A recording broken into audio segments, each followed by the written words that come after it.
이슈가 되는 형사사건, 여러분들은 얼마나 알고 있나요? 안녕하세요. 법무법인 유한정률 형사특별팀의 전종원 변호사입니다. 최근 유명인의 마약 소식으로 인해 많은 분들이 마약에 대한 관심이 높으실 텐데요. 오늘은 마약으로 인한 처벌에 대해서 알아보도록 하겠습니다. 먼저 마약 관련 범죄를 범하였다면 빨리 자수하여 처벌을 받고 마약을 끊도록 노력하는 것이 좋습니다. 처벌을 면하기보다는 처벌 수위를 줄이고 마약을 끊기 위한 계기로 삼는 것이 좋다고 생각합니다. 다만 자신의 행위에 비하여 과다한 처벌을 받을 수도 있으니 이 부분은 변호사의 도움을 받는 것을 권합니다. 마약에 대해서 전반적으로 규율하는 법으로는 마약류 관리 등에 관한 법률이 있습니다. 마약의 종류는 천차만별입니다. 프로포폴, 대마, 졸피뎀, 빌로폰, 본두, 향정신적 물질 등 다양합니다.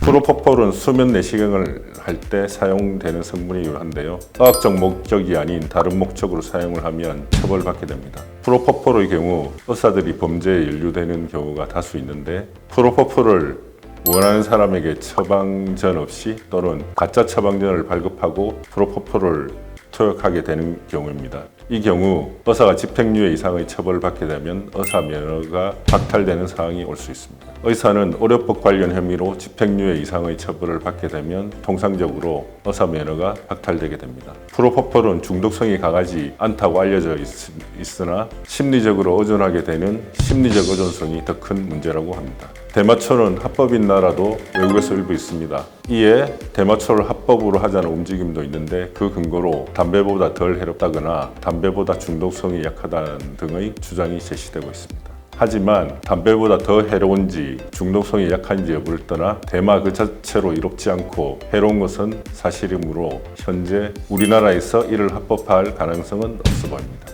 마약 관련 범죄는 은밀하게 행해지기 때문에 이를 적발하기 쉽지 않습니다. 특히 단순 투약의 경우 더더욱 적발하기 어렵습니다. 따라서 수사기관에서는 조사받는 마약 사범에게 선처를 약속하고 공범 또는 새로운 마약 사범에 대한 정보를 요구하는 경우가 많이 있습니다.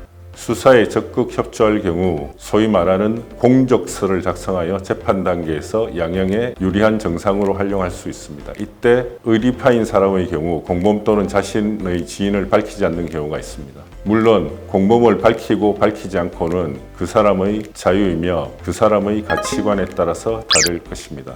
하지만 마약에서 탈피하지 못하고 마약에 찌들어 있는 지인들을 무조건 숨기는 것이 그 사람을 위한다고 생각하는 것은 잘못입니다. 지인이 마약 관련 범죄에 상응하는 처벌을 받고 마약을 끊는 계기가 된다면 그것이 궁극적으로 그 사람에게 도움이 될 수도 있는 것입니다. 그래도 내 스스로 지인을 팔아 내 처벌을 면할 수는 없다는 마인드가 강하다면 그 또한 그 사람의 가치관이므로 존중되어야 할 것입니다. 특히 지인이 과거에는 마약을 하였으나 현재는 이를 끊고 개가천선하여 있는 상황에서는 치료를 목적으로 그 사람을 신고한다는 자기 합리화가 되지 않기 때문에 더더욱 신고가 꺼려질 것입니다. 최근에 뉴스를 보면 재벌이나 유명 연예인이 마약으로 구속되거나 수사를 받는다는 기사가 나오고 있습니다.